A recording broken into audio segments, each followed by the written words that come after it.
Marcus Webb had been awake since 4 in the morning. That was not new. He had been awake since 4 in the morning for 6 months straight, 5 days a week, pushing a coffee cart through the halls of Diplomatic Transit Station Kepler 9. The cart had a bad wheel. The floor had a loose panel near Corridor 7. The coffee machine made a sound like a dying bird every time it heated up. None of this was new either. What was new today was the summit.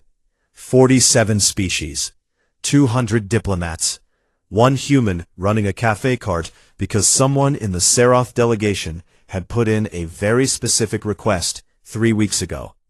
The request said, "Supply the warm dark liquid the earth mammals drink compulsively." Marcus had read that request. He had felt something between pride and offense, and had not been able to figure out which one. The station was loud in a way that had no sound. Every corridor was packed with beings who moved carefully around each other like they were all carrying something fragile. Uniforms Marcus had never seen. Colors his eyes didn't have names for. The air recyclers were working double time, and still the air felt thick and close, like the station itself was holding its breath. Marcus pushed his cart. He had done this route so many times, he didn't really see it anymore. Left at the junction, straight past the observation deck, right before the big doors that led to the main hall. He had reported the loose floor panel twice. Maintenance had not fixed it. He stepped over it the same way every morning. Same foot, same lean, same slight adjustment of the cart. Today, his foot caught it wrong. He never figured out exactly how. Maybe he was tired. Maybe there were too many people, and he was half watching a 6-legged delegate from somewhere near the outer rings, instead of watching where he was going. Maybe the panel had gotten worse overnight. It didn't matter. His foot caught it, and the cart lurched, and 3 full cups of coffee, the Ethiopian dark roast, the cream, and the 2 sugar packets he had balanced on top like an idiot, left the tray.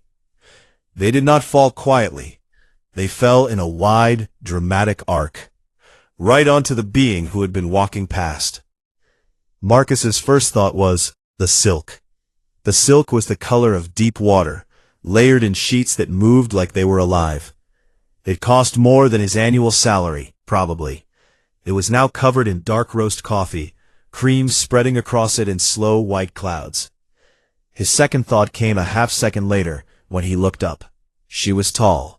Blue-gray skin, the color of storm clouds an hour before rain. Eyes that had no whites, just pale gold, all the way across. She was still. Not frozen still like someone in shock. Still, like a mountain is still.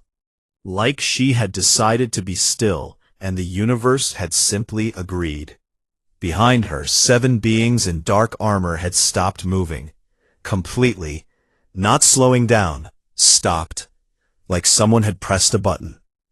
The 2 diplomats 20 feet away had turned and gone pale, or whatever their species did instead of pale. One of them made a very small, very quiet sound. Marcus did not know who she was. He would find out in about 40 seconds, but right now he did not know. Right now he just knew he had spilled coffee on someone's very expensive clothes, and he grabbed the dish rag from his belt, because that was what you did. He started blotting her sleeve. The 7 armored beings behind her made a sound like air being pulled out of a room. She looked down at him, at his hands, at the dish rag moving across the silk in small, useless circles. Her head tilted, 12 degrees to the right, like a scientist looking at a result that didn't match the equation. Marcus looked up. He looked at her face, then at the 7 beings behind her, who looked like they were calculating whether to act, and could not find the calculation. Then at the 2 diplomats across the corridor, one of whom had put their hand over their mouth. Then back at her. He understood, in one slow second, what he had done. "Outstanding," he said, very quietly, to no one in particular. He still had the dish rag in his hand. He lowered it slowly. She had not moved. She was looking at him the way people look at a word they don't recognize in a language they thought they knew. Not angry, not afraid, just recalculating. "I'm sorry," Marcus said. He kept his voice level. There was nothing else to do. "That was completely my fault. The floor panel, it doesn't matter. I'm sorry. I can." He looked at the silk. The coffee was already soaking in. "I can't fix that. I'm sorry." Silence. The whole corridor had gone quiet. Not just the beings near them. The whole corridor. One of the armored guards behind her took a single step forward. She raised one hand. The guard stopped. She looked at Marcus for a long moment. He stood there and let her look. He was too tired to do anything dramatic, and running seemed impolite. "What is this substance?" she said. Her voice was low and precise, like each word had been measured before it was released. Marcus blinked. Of all the things she could have said, that was not one he had prepared for. "It's coffee," he said. "Dark roast, Ethiopian blend, specifically." He paused. Humans drink it. In the morning mostly. Some people all day." Another pause. "A lot of people all day." She looked at the spilled cups on the floor, at the spreading dark stain, at him. "You will make another," she said. Not exactly an order, in the way orders are usually given. Loud, sharp, meant to make you feel small. Just a statement. Like gravity. Like a fact about the world that she was announcing. Marcus looked at her.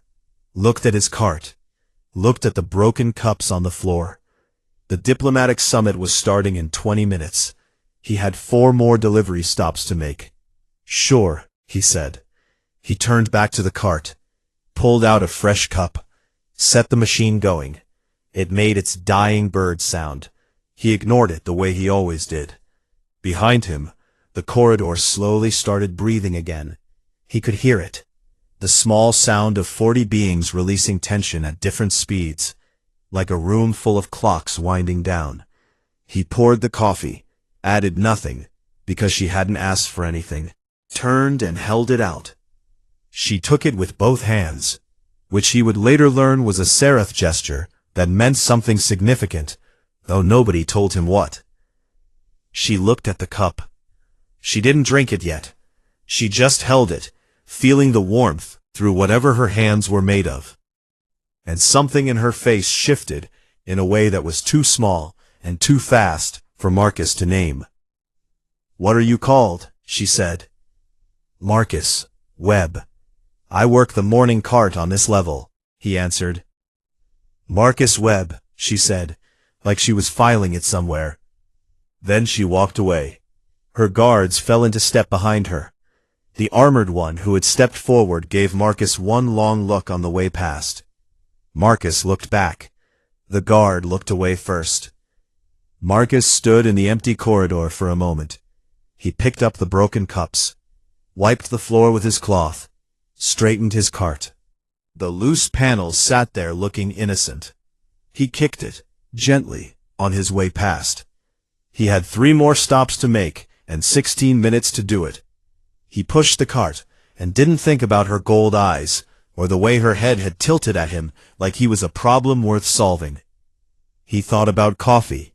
He thought about Ohio. He thought about nothing, the way you think about nothing, when the nothing is too loud to look at directly. The morning cart route continued. The station moved around him like it always had.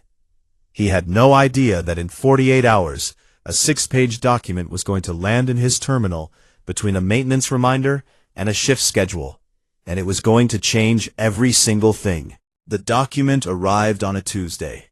Marcus was between shifts, sitting in the small staff room behind the kitchen bay, eating something the station called a meal. His terminal blinked. He leaned over and looked at it without much interest. Usually it was a maintenance update or a shift change.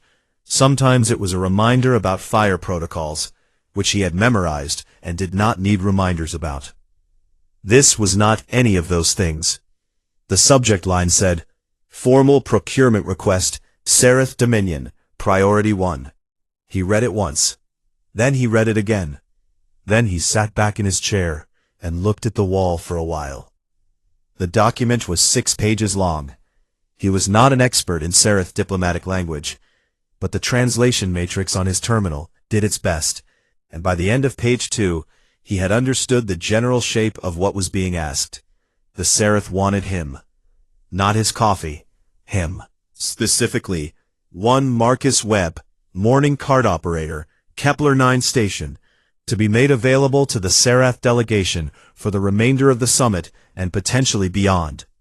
The 17 subclauses covered things like his accommodation, his status as a non-diplomatic civilian, the legal responsibility of the station in the event of, he squinted, cultural misunderstanding resulting in harm, and the specific request that he demonstrate the ritual of preparation for the drink. He read that part 3 times. He put his food down. He went to find Commander Reyes. She was in her office, which meant she had already seen the document, which meant she had already done the face she was currently doing, the one where her mouth was a straight line and her eyes were doing all the work. She slid the document across the desk without him asking. I already read it. Clause 9. She wants to watch me make coffee. Marcus. I know. She is third heir to 47 systems. I know that too. Commander Reyes leaned back in her chair. She was a small woman who had the particular quality of making rooms feel like they belonged to her. You understand what this means. If we say no, we're refusing a formal Seraph request during an active summit. If we say yes, we're sending one of my cafeteria staff into a diplomatic situation with 0 training and 0 clearance. I have clearance for level 3 areas. Her quarters are level 9. He didn't have anything to say to that. Reyes looked at him in a way that was not unkind. She had known Marcus for 6 months. She knew what the discharge had cost him. She knew about Ohio, the same way everyone on a small station eventually knows things. Not because he told them, but because small stations have thin walls and long nights. I have to ask, she said. Do you want to do this? Marcus thought about the woman in the corridor, the 12-degree head tilt, the way she'd said you will make another, like it was simply a fact about the future that hadn't happened yet. Sure, he said. Reyes looked at him for 1 more second. Then she signed the authorization form. He was escorted to level 9 an hour later by 2 station security officers who were extremely professional and extremely nervous the entire way. The Seraph quarters were not what he had expected. He had expected something dramatic. Tall ceilings, strange lighting, furniture designed for bodies built differently than his. But there was also, in the center of the main room, a table with a portable heating unit already set up on it. And on the table, laid out in careful order, were the exact components of the morning coffee setup from his cart. His specific grinder, his portafilter, his tamper, his cups. They had moved his equipment to level 9. He stood in the doorway for a moment, looking at his grinder sitting on Seraph furniture. Marcus Webb. She was standing at the far end of the room, near the viewport. The station lights made her skin look less gray and more silver. She had changed out of the ruined silk into something simpler. Though simpler was a relative word, it still moved like it was thinking about something. Princess, he said, because Commander Reyes had told him to say that. She crossed the room, stopped on the other side of the table, looked at the equipment. Show me, she said. He did it the same way he did it every morning. Same order, same motions, same small adjustments he made automatically without thinking. He explained as he went, not because she asked him to, but because the silence felt like a question. The grind size matters, he said. Too coarse and the water goes through too fast and it tastes weak.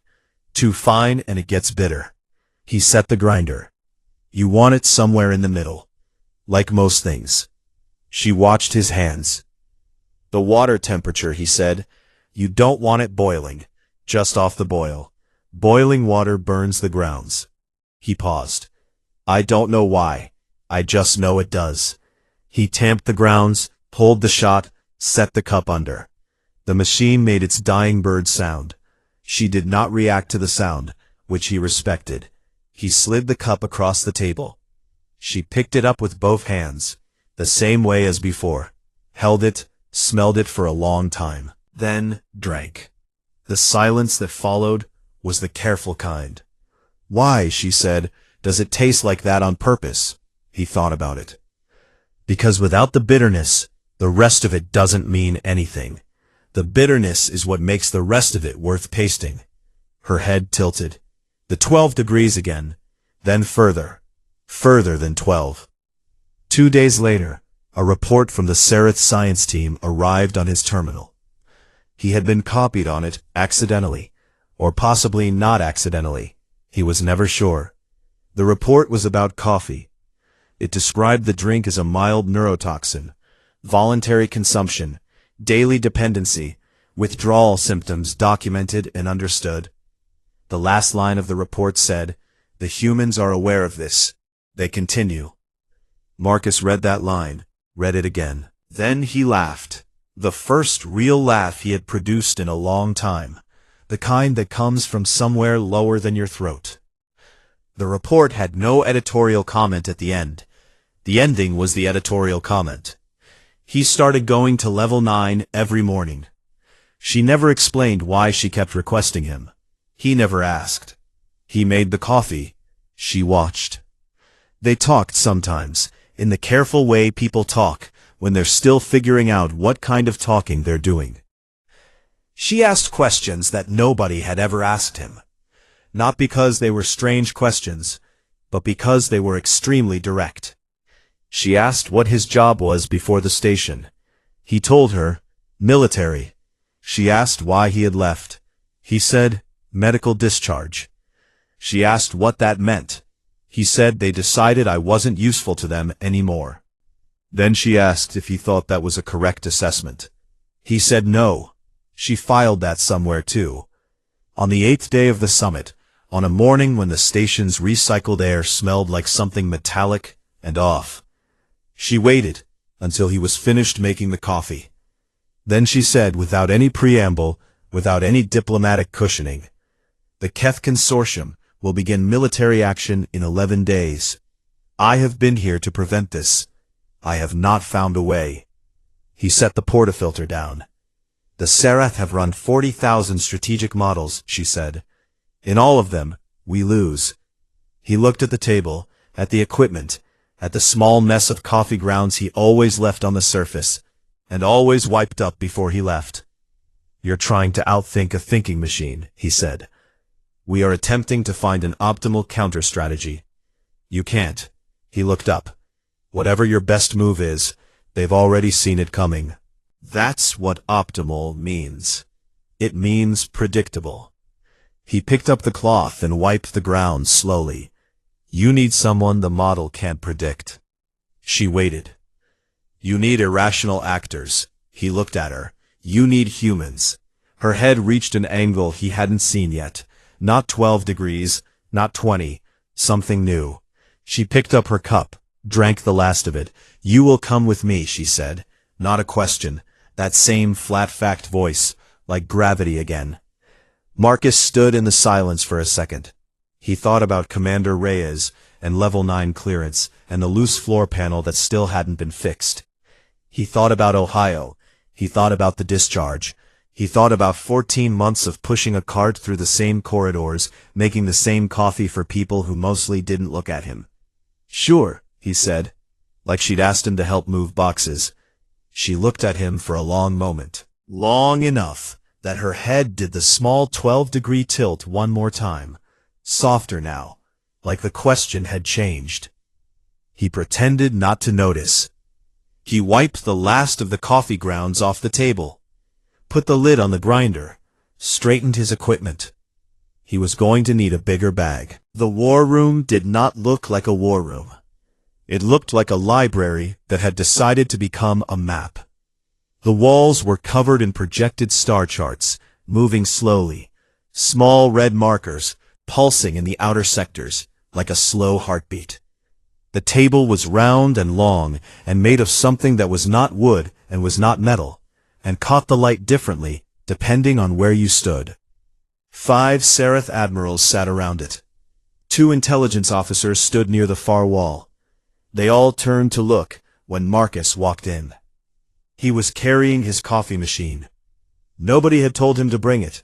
He had brought it because he had found, in the months since Ohio and the discharge and the cart, that having something to do with his hands was the difference between managing and not managing. The admirals looked at the machine. The machine sat on the table and looked back.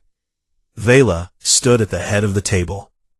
She said his name and nothing else, and that was apparently the introduction. He sat down. The briefing took 40 minutes. He understood about 60% of it.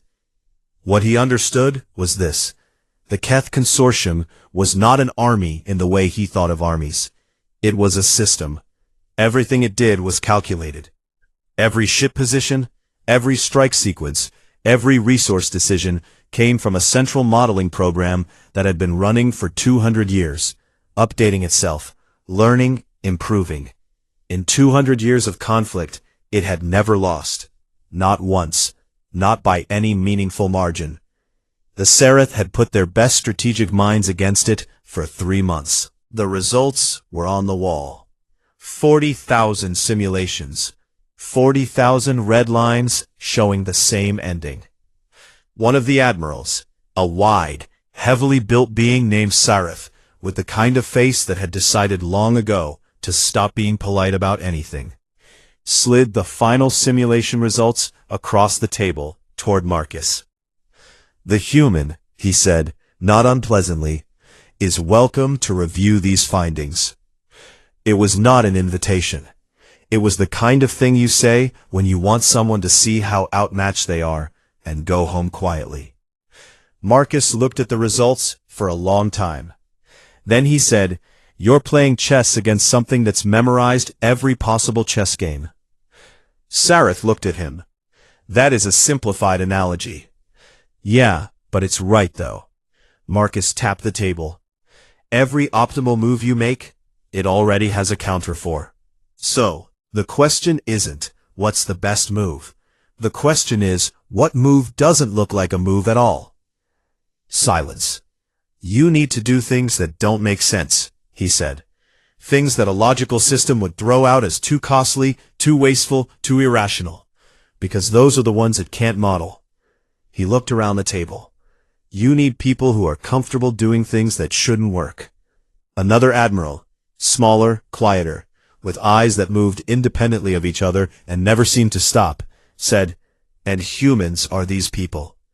Humans are exactly these people." Seraph leaned forward. "The human military record against new enemies is poor," he said. There was something careful in his voice, like he was waiting to see what Marcus did with it. Marcus did not look away. "Against new enemies, the first engagement, we usually lose." Yeah. The room took that in. "By the third," Marcus said, "we've figured out their patterns. By the fifth, they're fighting our war instead of theirs." He leaned back in his chair. "We call it a learning curve." The translation matrix offered the Seraph word for this concept. It gave 3 options. None of them were quite right. The quiet admiral requested clarification. Marcus explained it twice, in different ways, and still the room looked at him like he had described a color they couldn't see. What he meant, what he didn't have the words for in any language the translation matrix was working with, was this. Humans had a talent for being bad at things and continuing anyway. Not because they didn't understand they were losing, but because they understood that losing was data. Every defeat was information, and humans were, when you got down to it, extremely aggressive about gathering information.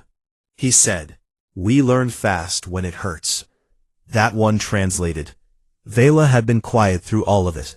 She stood at the edge of the table and watched him the way she always watched him, the same way she watched the coffee being made, attentive and precise, like she was memorizing the process.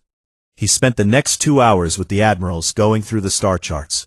He was not a strategist. He did not pretend to be. What he was, what the discharge had not taken from him, was a soldier's instinct for the shape of a problem. He knew how to look at a fight and find the place where the logic had a crack in it. Every system had a crack, even perfect systems. The Keth's crack was this: they had never encountered an enemy that lied well. The Serath didn't lie, not strategically. The other species they had fought over the centuries didn't lie either, not in the deliberate, performance-sustained, completely straight-faced way. Lying required a particular kind of cognitive trick. You had to know the truth, hold the false version alongside it, and release the false one on purpose while giving nothing away. It was, when you thought about it, quite advanced. Humans did it constantly and badly until they got good at it. Then they did it constantly and extremely well. Marcus explained this. He explained it plainly, without embarrassment. The quiet admiral looked troubled by this information in a way that seemed personal. Sereth looked at the table. Vela looked at Marcus. "You are describing deliberate deception as a military asset," Sereth said. "I'm describing it as a survival tool," Marcus said. "First you lie to stay alive. Then you lie to win. Eventually you get creative." After the meeting, when the admirals had gone, Vela stood at the star chart wall with her arms at her sides, looking at the Keth fleet positions. Marcus stood near the table with his coffee machine, running the last rinse cycle, because he always ran the last rinse cycle. "The Serath do not lose," she said. She said it the way people state facts: gravity, mass, distance. Marcus looked at her back, at the silver of her in the blue light of the charts. He thought about what it would cost to never lose. He thought about what you had to not do, never try, never reach for, to maintain a record like that. "Yeah," he said, "that's your problem." He said it quietly, without any edge. Not a challenge, just an observation, the way you observe that a machine part is wearing down and will eventually fail. She turned and looked at him. He wasn't sure what he had expected. Offense, maybe. The 12-degree head tilt. She looked at him for a long moment with those all-gold eyes and said nothing at all. Then she turned back to the charts. He packed up his machine, rinsed the grounds down the small drain in the corner of the room, dried his hands on his cloth. The loose panel was gone from his world now. Different floor, different station, different level of everything. But some things traveled with you. The way he packed up the machine, the way he wiped the grounds, the particular flatness he carried in his chest, the one that had lived there since Ohio, since the voicemail, since they had handed him his discharge papers and told him he had served well. He picked up the machine, walked to the door. He was going to need to find 9 more people who were comfortable with irrational decisions. As it turned out, the station had plenty of those. All of them said yes before he finished asking. There were 11 of them. This was not an army. Marcus knew what an army looked like. An army had ranks and equipment and supply lines and people whose job was to manage the people whose job was to manage the people doing the actual work. An army had a chain of command that went somewhere important at the top. What they had was Marcus, a cargo freighter called the Mira Jund, and its 3-person crew, 2 engineers from the station's lower decks, a medical officer named Dr. Soo-Jin Park, who had requested reassignment 17 times and been denied all 17 times, and had apparently decided that this counted as reassignment, a communications specialist, a former navigation officer who was technically retired, and 2 civilians who had been on the wrong cargo vessel at the right moment and said yes when asked, because both of them were, it turned out, exactly the kind of people who said yes to things they probably shouldn't. They had 1 ship, light weapons. Marcus's coffee machine, which had come along because nobody had told it not to. The Serath fleet was positioned in 3 sectors, 47 vessels, heavy armament, every one of them running the same Serath strategic modeling software that had, in 40,000 simulations, produced 40,000 losses. The Keth fleet was 12 light-years out and moving slowly, The way something moves when it is not worried about being stopped. The plan. Marcus was careful not to call it a plan out loud, because the word implied more confidence than he had, was this. Don't fight the Keth where they expected a fight. Don't be where their model said you would be. Don't do the logical thing. Don't do the optimal thing. Do the thing that, if you explained it to a reasonable person, the reasonable person would say, that's stupid. Stupid things didn't show up in a model built on 200 years of rational warfare. The Mira Jund went first. They positioned in the outer edge of the approach corridor, the exact position the Keth model would identify as tactically worthless, too far from any useful target, no strategic value, ignore it. Then the communications specialist broadcast a distress signal, not in human standard, in Keth. Bad Keth. The kind of Keth that suggested the translation matrix had been hit by something and was doing its best.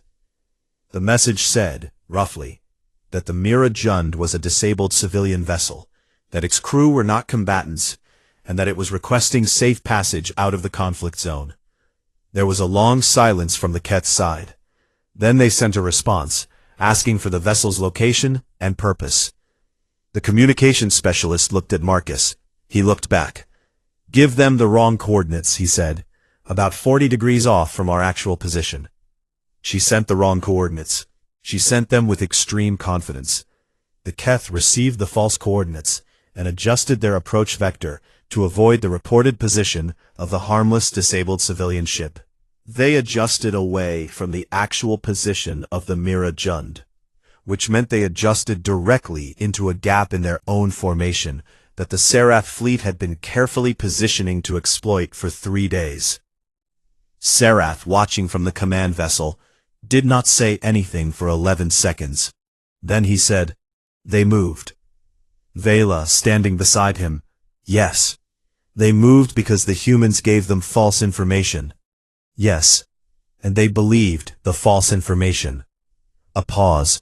"They had no framework for it not being true," she said. The first engagement lasted 4 hours. It was not clean. Clean was for species with perfect models and unlimited resources. This was the kind of fight that happened in the gap between what was planned and what actually occurred.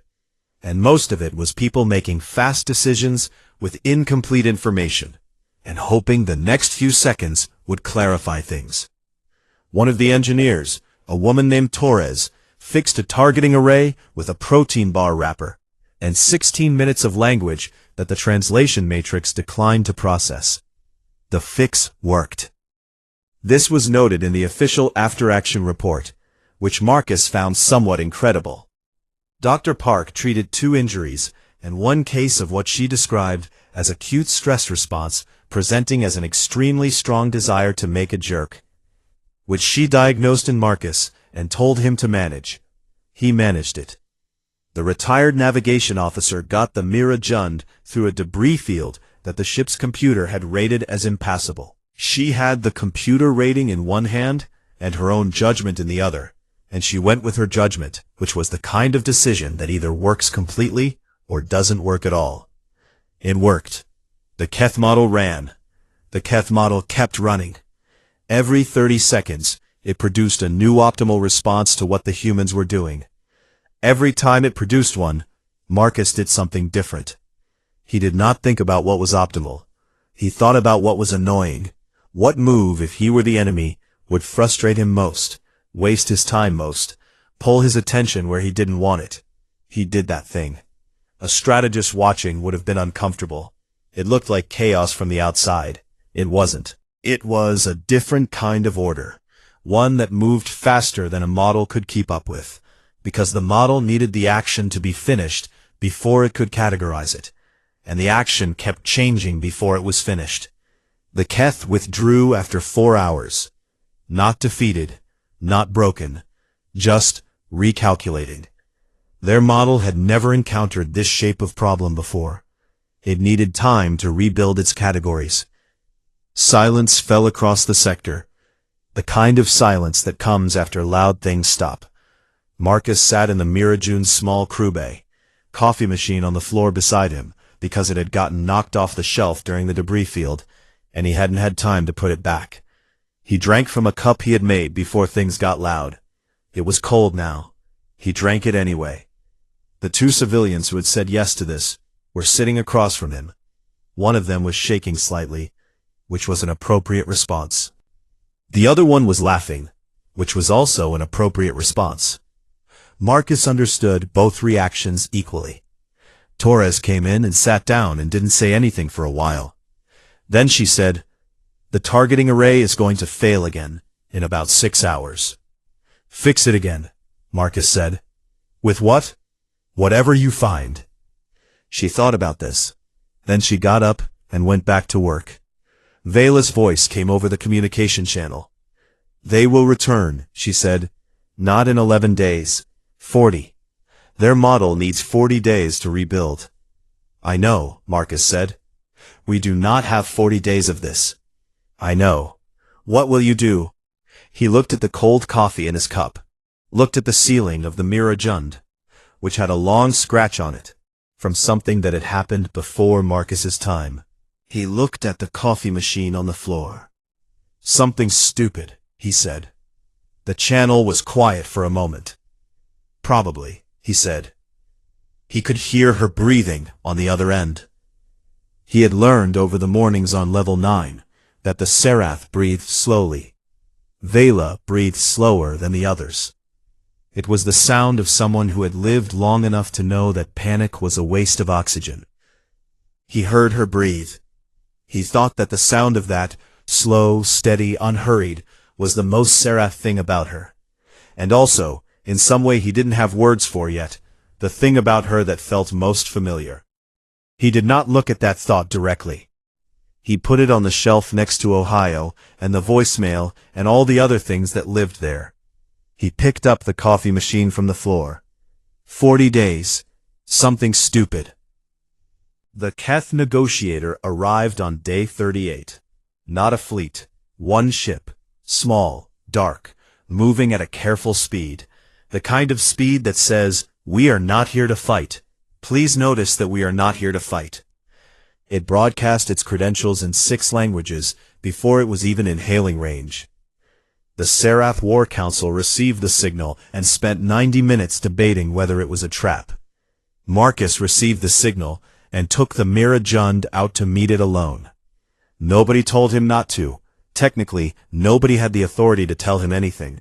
He was a civilian cafeteria worker from a transit station who had somehow ended up at a military action because a princess had put in a 6-page procurement request for him. His clearance level was still officially listed as Kepler 9 Station, Level 3. He took the Mira Jund out. He matched speed with the Keth vessel at a distance that was close enough to talk and far enough to not be threatening. He opened a channel. The translation matrix lit up and started working. The Keth negotiator was old. Marcus couldn't tell age the way he could with humans, but something about the way it moved, careful, deliberate, with the particular economy of motion that came from having made too many mistakes and learned from all of them, said old, experienced, tired in the way that things get tired, not from weakness, but from length. Marcus said hello. The negotiator said hello back. It was surprised. It didn't show the surprise the way a human would, but Marcus had spent enough time around beings who express things differently to read the small signs. The way its posture shifted, a fraction. It had been expecting formality, military protocol. The Serath's precise diplomatic language, built over centuries to communicate at maximum distance with minimum vulnerability. What it got was Marcus Webb, Ohio, drinking the last of his morning coffee and saying hello. They talked for 4 hours. Marcus was not trying a tactic. He was not following a strategy. He was doing the only thing he knew how to do when he was sitting across from something he didn't fully understand. He was paying attention and being honest. He asked the negotiator how long it had been doing this. He talked about the station. He talked about the summit. He talked about the coffee, at some length, because the negotiator asked, and he found that talking about coffee was a good way to talk about other things, without talking about them directly. He talked about Ohio once, briefly, in the way people talk about places that hurt. Not the facts of the place, but the feeling of having left it. The negotiator listened. It asked questions.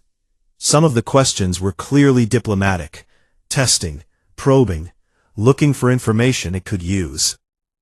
Marcus answered them honestly, which seemed to confuse it more than a careful non-answer would have. He asked what the Keth actually wanted. Not in the war, not in the sector. He asked what they actually wanted. The old kind of wanting. The kind that was there before the 200 years of winning.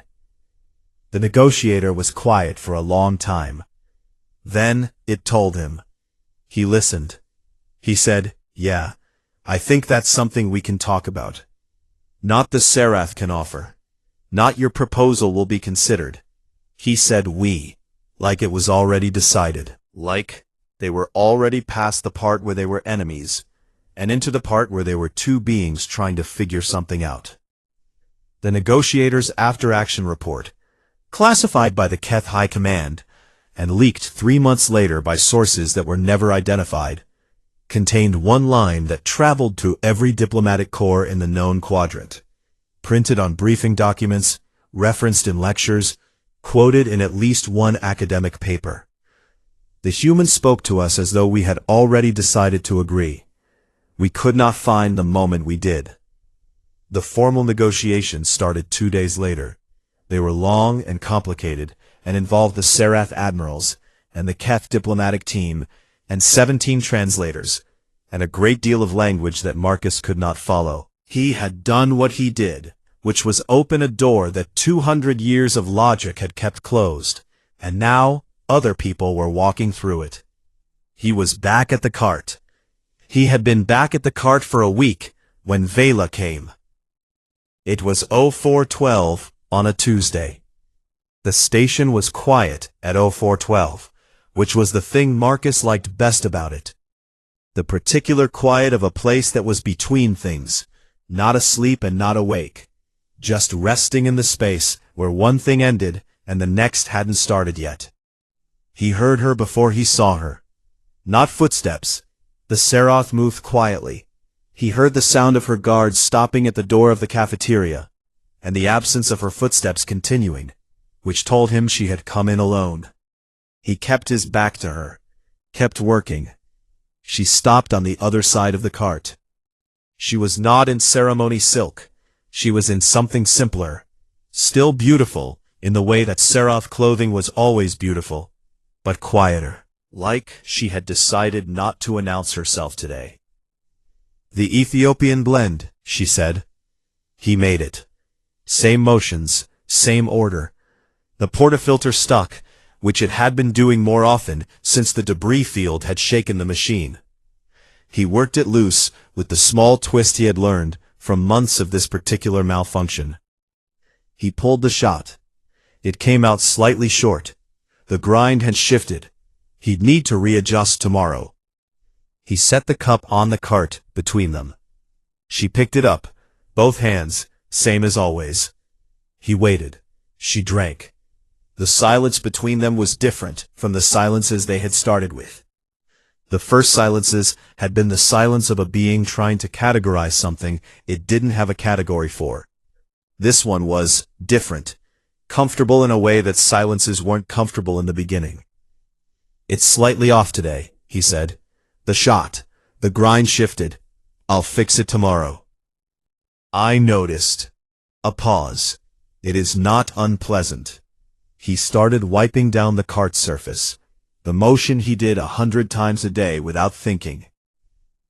"Commander Reyes told me," he said, "that there are 3 offers currently on my terminal.